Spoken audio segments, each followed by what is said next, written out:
Ukraine से पहला पाकिस्तानी तालिब इल्म वतन वापस पहुंच गया है। कराची के इलाके गार्डन का रिहायशी जुनेद हुसैन 4 माह कबल मेडिकल की तालीम हासिल करने के लिए यूक्रेन गया था। जुनेद का कहना है कि यूक्रेन में अब भी बहुत से तालिब इल्म बेयार मददगार मौजूद हैं। जुनेद हुसैन ने यूक्रेन में फंसे पाकिस्तानियों को निकालने के लिए पाकिस्तानी सफारत खाने का किरदार सिफर करार दिया।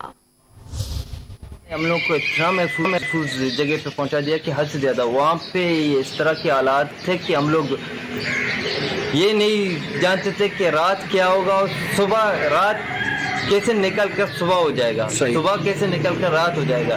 लेकिन बस अल्लाह ने जो मुकद्दर में लिखा हुआ था जाहिर बात वो हो चुका है और हम लोग अल्हम्दुलिल्लाह सेफ हैं।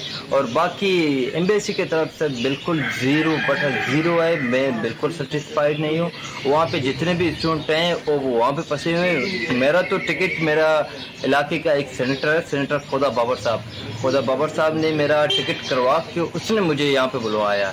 बाकी एम्बेसी की तरफ से एम्बेसी ने कहा कि हम लोग टिकट नहीं करवा रहे हैं, आप लोग खुद टिकट करवाएं और आप लोगों को 3 दिन बस होटल की हम लोग फैसिलिटेट चीज़ें देंगे बस।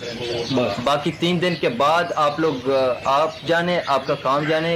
जब आप लोग टिकट कराना चाह रहे हो आप लोग करके निकल जाए। ठीक, बहुत शुक्रिया।